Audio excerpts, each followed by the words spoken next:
for justice, we must go to Don Corleone. It's August 1972, and the first installment of Francis Ford Coppola's Godfather trilogy is released in the United States. I'm gonna make him an offer he can't refuse.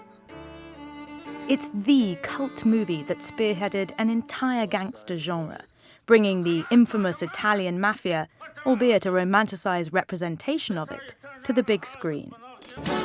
As far back as I can remember, I always wanted to be a gangster. Since then, the mafia, its chapters and characters, have been depicted in hundreds of movies and TV series, from Goodfellas to Gomorrah.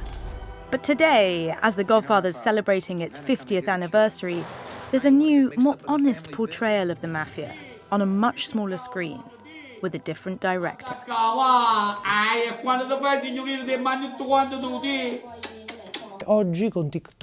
Today, with the advent of TikTok and social media, the mafia can tell its own story, adapting those filmic representations to better reflect their own lifestyles. They show us where they live, how they live, the real conditions of their world.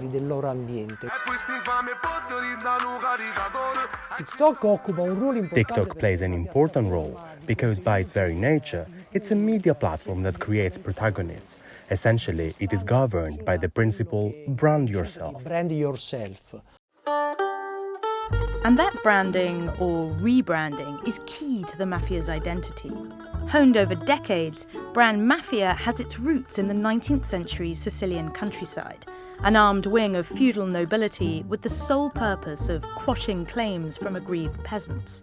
Since then, the Sicilian mafia, also known as Cosa Nostra, together with the Calabrian 'Ndrangheta, the Neapolitan Camorra, and the Pulian Sacra Corona Unita, has become entrenched in Italy's political and cultural consciousness. While each branch is unique, when it comes to branding themselves on TikTok, this new propaganda push has one main message: money. What we see in these videos is wealth. For example, we find videos of someone like Cristian Esposito, the son of a Camorra boss from Naples' west side.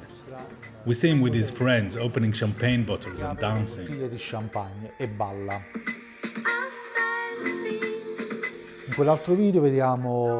In another video, we see the son of an imprisoned Camorra boss, Crescenzo Marino. He's also showing off his wealth. He appears very well dressed, elegant, but viewers know this isn't some Burberry model. He's the boss's son, or as they're sometimes referred to, a baby boss. So they know that the Marino clan is still out there and has money. Over the past few decades, arrests of some big mafia names have made headlines in Italy and beyond. But the TikTok videos tell a different story. They edit out the crimes committed, the violence of the underworld. Instead, baby bosses brag about their latest tattoo, fancy watch, expensive car, all set to a local beat.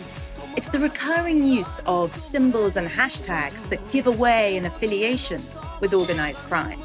You find emojis that express feelings. The lion is used to suggest strength and power. The exploding bomb can represent military might, but also a threat. Then there are chains that relate to the fact that many of the mafia consider themselves to be imprisoned, living under a kind of house arrest. Or the syringe, with a single drop of blood, reinterpreted by the mafia to symbolize a blood pact, brotherhood. It's like a virtual staking out of their territory.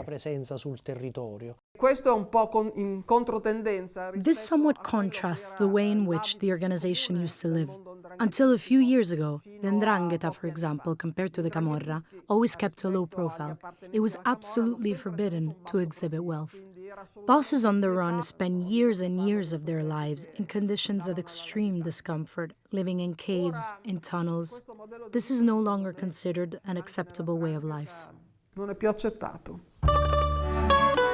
Deliberately clandestine to brazenly overt, the mafia's presence on TikTok is a stark departure from its original media modus operandi, and it's representative of a wider social evolution for one of the most powerful criminal networks in the world, a shift from hard to soft power. Violence was always part of the mafia narrative. Murder, extortion, various forms of petty crime.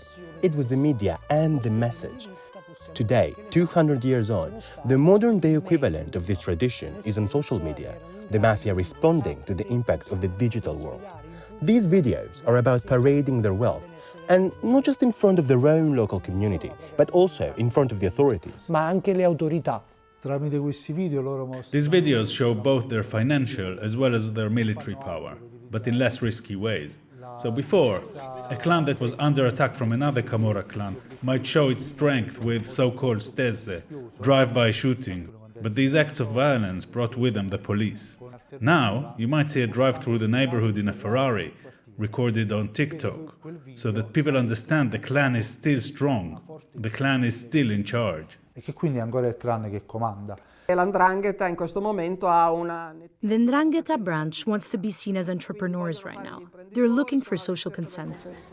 That means presenting yourself with a, quote, clean face. So the message on TikTok is, we're good people, like everyone else. See for yourself if what we're saying is true. And this is where the pitfall lies.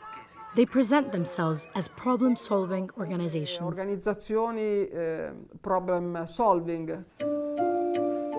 As the coordinator of Milan's Anti-Mafia Directorate, or DDA, Alessandra Dolci knows how dangerous this whitewashing of the mafia is. She's been fighting the 'Ndrangheta's networks in the north of Italy for more than 30 years now. The DDA is part of the National Anti-Mafia and Counter-Terrorism Directorate, a key institution based here in Rome. It was established in 1991 as a counterweight to the extraordinary power that the mafia wielded back then and still does today. As times change and organised crime embraces the digital world, the DDA is changing too, often utilising some of the same tools like TikTok for its investigations. And clues can be found in the smallest details, if you know where to look. Through TikTok imagery, we try to decode the messages the 'Ndrangheta exchange. We focus on trying to work out the relationships between the subjects. For example, it's now become a common thing to upload pictures of weddings, baptisms, birthday parties, important public events in which members of the 'Ndrangheta clans meet. So, not being invited to an 'Ndrangheta wedding means a member has been cast aside, maybe even received a death threat. This happened in an investigation a few years ago. TikTok is important for us because it shows the new direction the mafia is taking. To lead good investigations, you must first understand the mafia's mentality and its strategies. The mafia's media strategy, led by a new digitally savvy generation, seems to be all about maintaining power through social media, a more subtle way of reaffirming their presence, polishing their brand, growing their footprint. And TikTok is the perfect place for this strategy to spread because ultimately, criminal organizations and social media have a key thing in common: a network. Social media replicates real-world social networks. Mafias are a social network, so they have an innate understanding of how networks are actually built. Il mondo virtuale è il mondo reale. The virtual world is the real world. There is no difference in this case. TikTok is such a direct medium, it shows what's actually happening. Whatever goes down on the streets, if you're there, you will see it happen. If you're not, you can check it out later on TikTok. It's one and the same thing. We cannot think of it in terms of two separate worlds. Che siano due mondi separati. Le mafie oggi oscillano tra reali. Today, the mafia oscillates between the real and the virtual, bringing them together in a new space, a new sphere. It's the key to the mafia's ability to adapt.